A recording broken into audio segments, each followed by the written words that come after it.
I'm going to work through exercise 23, questions 1 to 10, showing you how the various verbs are formed. Exercise 23 focuses mostly on first aorist forms, and that's where our attention will be. In question 1, we have epistousa, I believed, and elalesa, I spoke. Both of these are aorist active indicative first person singular forms. It is absolutely critical to identify the root form of the word before you try to understand how a particular stem has been formed. These are fairly regular.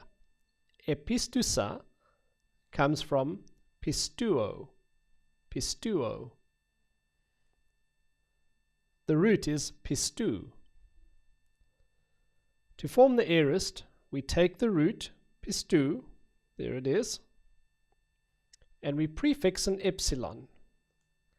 This epsilon in the front is a standard marker of the two past tense forms, either the imperfect or the aorist.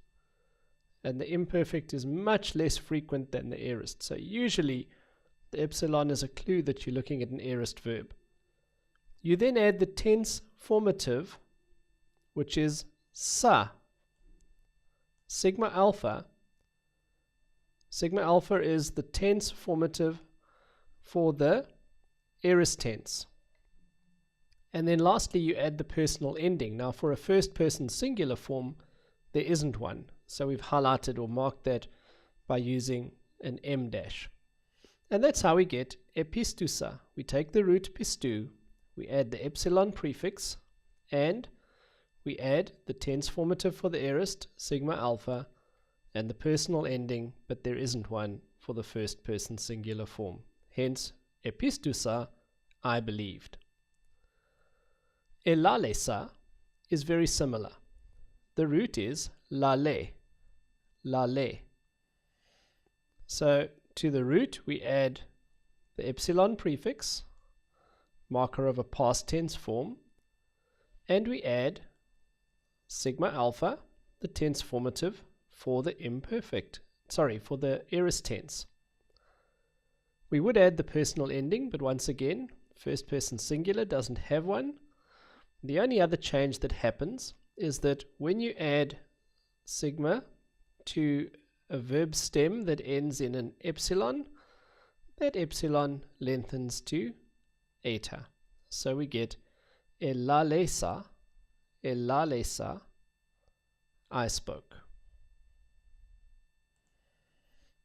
In question 2, we find the forms ebaptisa, ego ebaptisa humas hudati, I baptize with water, autos de baptise humas in pneumati hagio, but he will baptize you in the Holy Spirit.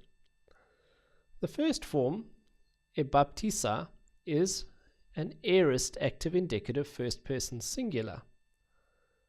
It's a fairly regular verb, but you can be thrown off. Remember the form baptizo? Baptizo is the present tense, and you would think that the stem is baptize, but actually the root of this word is baptid, baptid. Critically, it ends in a dental. A D is a dental. Notice how if you say a D, a delta, you form it by pressing your tongue against your teeth, hence the name dental. So this root ends in a dental, and that has one implication for the way it's formed. So let's look at the process of forming it. We add the epsilon prefix, marker of the past time. Then we have baptid, the root. We're going to add the tense formative, sigma alpha, and it's a first person singular, so there's no personal ending. Now what happens when a delta comes into contact with a sigma is that the delta falls away. So baptid plus sigma alpha gives me baptis, baptisa. Baptisa, I baptized. The form baptise is a future active indicative third person singular. It's interesting to study its formation because if you recall, the future is also formed by adding a sigma form. So again, we start with the root, baptid. And to that root, we add the tense formative for the future tense, future active, which is sigma, the connecting vowel epsilon, and the personal ending for the third person singular, iota. And once again, what happens is that when the delta, the dental that ends the root baptid, comes into contact with sigma, it falls away, and the form becomes baptise. He will baptize. Kathos eme apestelas eston kosmon, just as you sent me into the world, cargo I also apestela, I send autus eston kosmon, them into the world. Here we have two forms of the same verb, the verb apostello in the aorist tense, apostelas and apostella. Both of these are aorist active indicatives. One is a second person singular, one is a first person singular. So let's look at how these are formed. These are really important because they have roots ending in a liquid.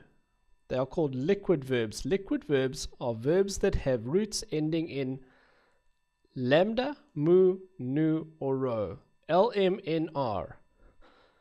If your root ends in LMNR, you're dealing with a liquid verb.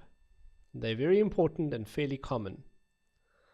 The root for apostelas is apostel. Apostel with one lambda on the end.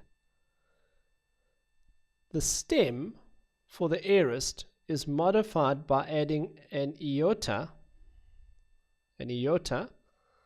to the stel part. And this epsilon here is the epsilon prefix that marks the past time. So actually apostello is a combination of the preposition apo and the word stello or stel.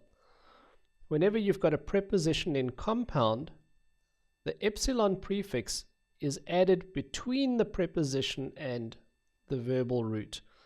In other words, it's not the alpha on apo that takes the prefix, it is rather that the prefix goes at the end or between the two. So there it is at the end. So from apostel, now this is really, really, really important. The normal tense formative for the aorist is sigma alpha. We've seen this in the forms we've looked at. Elalesa, baptisa, etc. Sigma alpha is the normal marker of an aorist tense. However, when you have a liquid verb, the sigma is not part of the tense formative. In other words, the tense formative for a liquid verb in the aorist tense is simply alpha. Liquid verbs, LMNR, lambda, mu, nu, rho. If the stem ends in one of those three letters, then the tense formative for the aorist is not sigma alpha, it is just alpha. So we add the tense formative alpha, the personal ending sigma for the second person singular, and then we get the epsilon prefix, and that gives us apestelas, you sent. You can see apestela, I sent, is exactly the same. It just has no personal ending, and as you know, the first person singular aorists do not have a personal ending. In question 4, we encounter ekusen. Ekusen. The root is aku, yeah. This is ekusen Jesus. Jesus heard hoti. Jesus heard something. He heard that. The root is aku. Notice the front here. Normally, if a verb stem starts with a consonant, then we prefix epsilon to mark the past time. But if the verb starts with a vowel, it'll be either alpha or epsilon or omicron, then that vowel lengthens. Alpha lengthens to eta, epsilon lengthens to eta, and omicron lengthens to omega. So because this has a root and a resulting stem that starts with a vowel, we do not have the characteristic epsilon prefix, rather we have a lengthened first vowel from alpha to eta, from aku to aku. So the marker of the past time here is the lengthened alpha to eta. We then add the tense formative, sigma alpha. Now, something really important happens here. In the third person singular, the alpha changes to epsilon. So instead of sigma alpha as the tense formative, it becomes sigma epsilon. Only in the third person singular of the aorists. And then there's no personal ending, but sometimes we add the movable nun, nu, that you've seen before. Hence we get ekusen, third person singular, aorist active indicative. Also in question 4 you encounter ex ebalon. Ex ebalon is a second aorist, not a first aorist. They are formed slightly differently. They have verbal stems that differ from the present tense. In this case, the present tense would be ek balo, where there are two lambdas in the balo part. The actual root is ek bal, with one lambda, and the second aorist form is built on that, with a single lambda. As you can see, we've got a preposition in compound, the ek, which is then joined to the main verbal root, bal. This epsilon is the marker of the past time. It's the prefix that tells me I'm looking at a past tense verb. Notice it comes after the preposition in compound and before the main part of the verb itself, in this case, bal. So, ek plus e plus the bal part of the root. For second aorist forms, the connecting vowel is omicron, and the personal ending for the third person plural is nun. So that gives us ex ebalon. Notice ek becomes x when there is a vowel following. That's exactly the same as it does when it's used as a preposition. Ex ebalon, they cast out. Question 5, we encounter the form eran.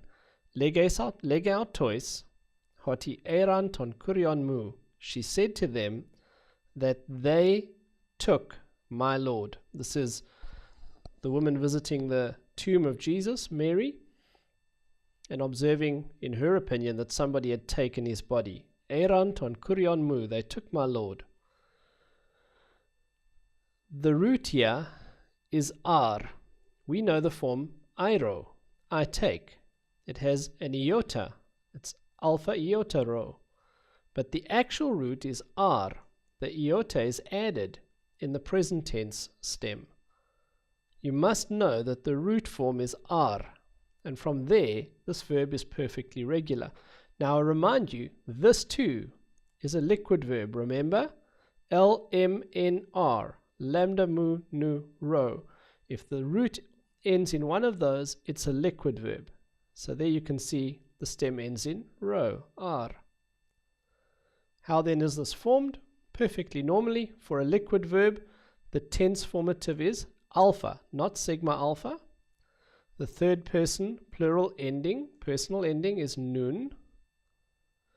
And because the root starts with a vowel, it is lengthened from alpha to eta, hence the form eran, they took. Question 6, we encounter up elthen. Up elthen. Up elthen is a second aorist. The root of this word is up erch. You'll recognize up erchomai, I depart, in the present tense. The aorist stem is up elth. So this is different to the present. Second aorists have modified stems by definition. So the changes are in the stem here.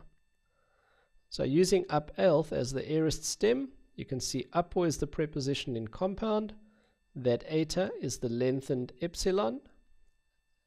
Lambda theta is the changed stem modified from erg in the present tense stem. And then we are adding the same endings we use for the imperfect. Epsilon is the connecting vowel. There is no personal ending for the third person singular, but it can have the movable nun. So up Eilthen,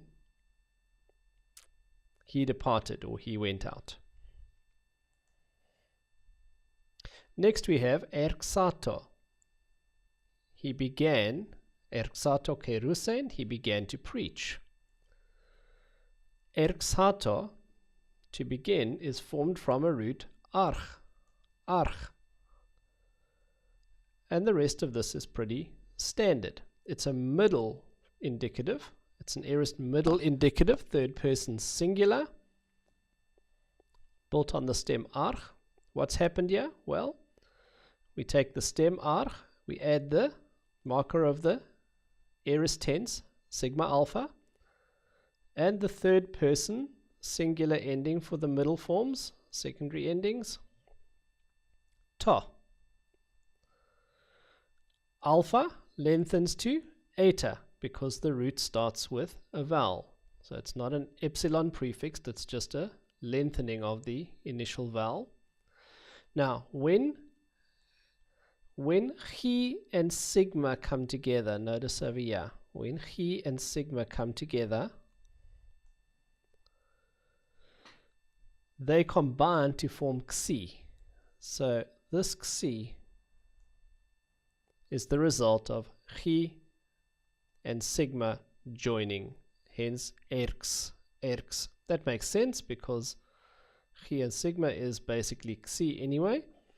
Erxato, erxato, he began to preach. Aorist middle indicative, third person singular.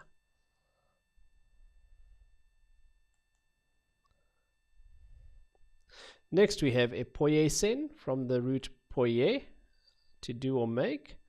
This is a very regular verb. The root is poie. We prefix epsilon to mark the past time.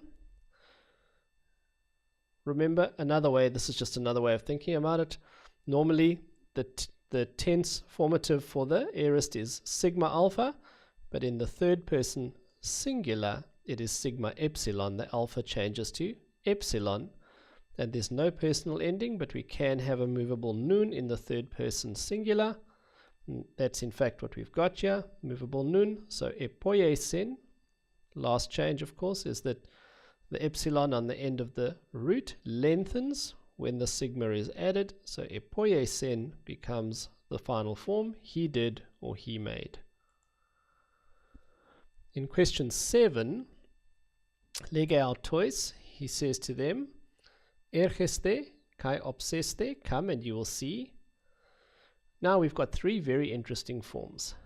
Eilthan, Edan, and Emenan. These are all aorists. They're all aorist third person plurals. What's interesting about them is that both Eilthan and Edan are in fact second aorists. They've got modified stems compared to the present tense versions of the same word. So because of the modified stems, they're second aorists. Now normally second aorists would have the ending omega nun. It would be Eilthon, they came, and Edon, they saw. What's happened here is that the alpha that is more characteristic both of liquid verbs and also of the sigma alpha ending, the alpha has found its way into these second aorists. So these are somewhat unusual forms. They're quite common on some verbs in the New Testament, but they're not typical and they kind of break the rules that we've been learning. They're kind of a hybrid, if you want to think of them that way. They're a hybrid of a liquid verb and a second aorist. Okay, so the first of these words is Eilthan. Eilthan is built from the root erg, but the aorist stem is dramatically modified to Eilth. Basically, the opening epsilon has lengthened to eta, and the root consonants, lambda theta instead of rochi, are just a dramatically changed stem, unrecognizable. So elf is the stem for the aorist. To that, we've added alpha, not sigma alpha, which would be typical of a first aorist, and not just the connecting vowel omicron, which would be typical of a second aorist. This is in fact a second aorist, so you would expect an omicron. But they've added the alpha that is more characteristic of a liquid verb, and that's created this unusual form, elthan. So it's irregular. This one, on the other hand, emenan, they remained with him, parauto emenan, they remained with him.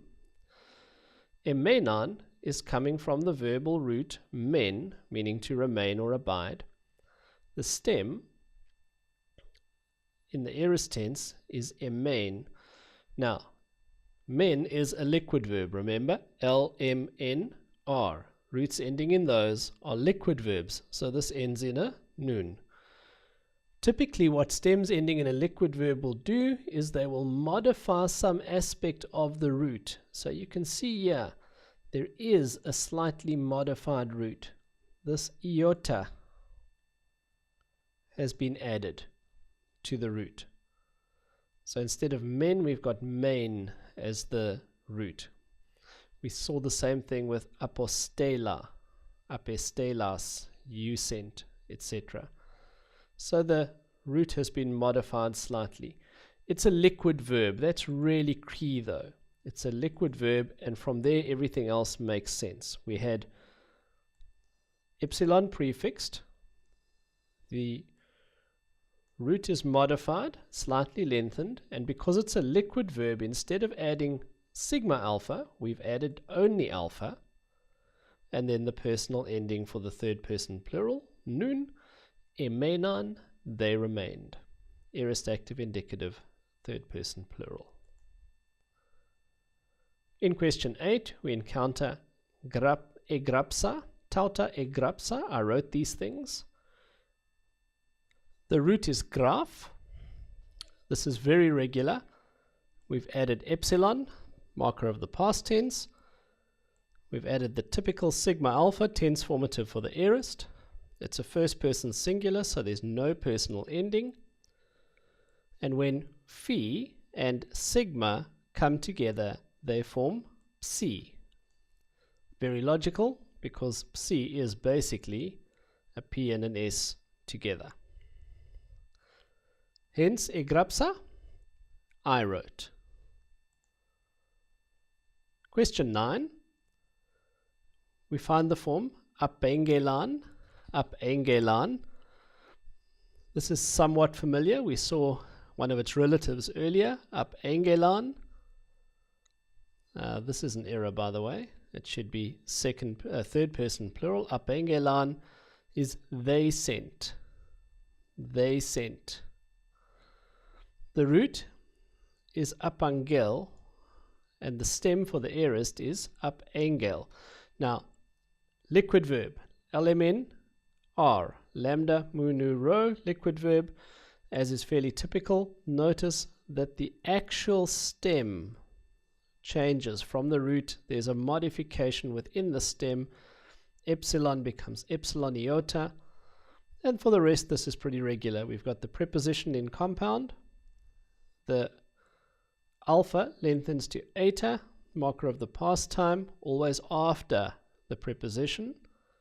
The tense formative for a liquid verb is alpha, not sigma alpha. And the personal ending is nun.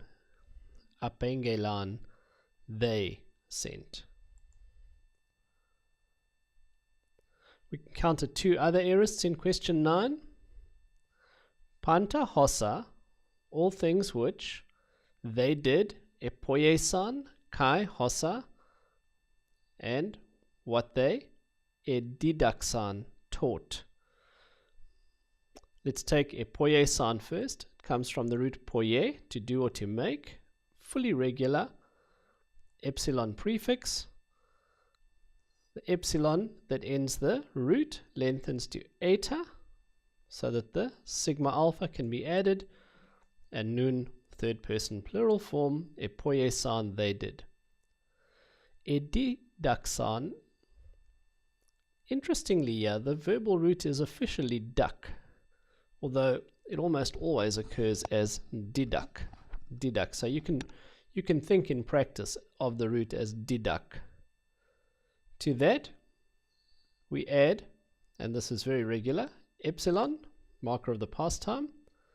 We then add sigma alpha, the standard tense formative, and nun, third person plural, personal ending.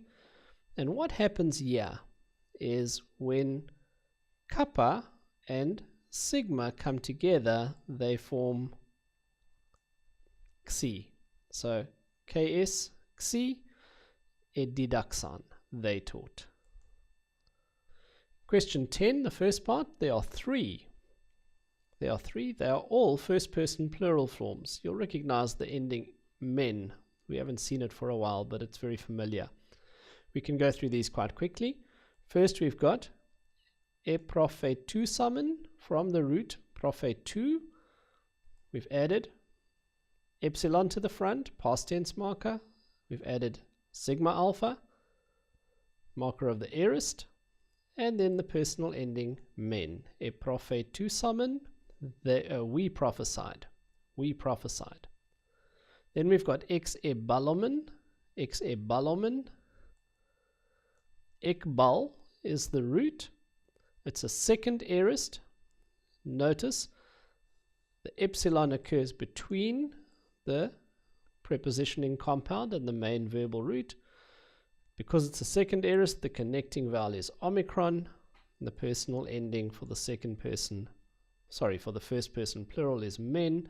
Ex-ebalomen, we cast out. And then epoiesamen, we did from the root poie and fully regular, epsilon prefixed, epsilon at the end of the root lengthens to eta, so that the personal ending sigma can be added, and the tense formative sigma, and then the personal ending men, which is perfectly regular, epoiesamen. And lastly, question 10b, we have two verbal forms, homologeso. Homologeso is actually a future, not an aorist. The root is homologe. Of course, this is a future, not an aorist, so there's no prefix and no lengthening. To the root, we add the marker of the future tense, which is sigma. Remember, future, you add sigma. Aorist, you add sigma alpha. And then the personal ending omega to get homologeso. Of course, the final epsilon lengthens to eta when you add the sigma to the root. And lastly, ignon, I have known. Ignon humas, I have known you. What's going on here? Well, this is somewhat regular. It's a second aorist. It's the same root on which ginosko is built. Now, ginosko, I know, adds, in the present stem, it adds iota between gamma and nun. The actual root is gno, and the second aorist form is built on the root gno. Adds the characteristic epsilon to mark the past time.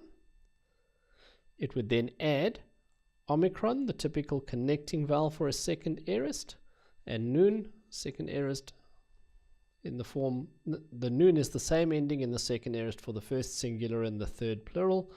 Yeah, we know from context that it is a first singular. Now, of course, what happens when omicron and omega get together is that omega eats up the omicron and we get the form ignon.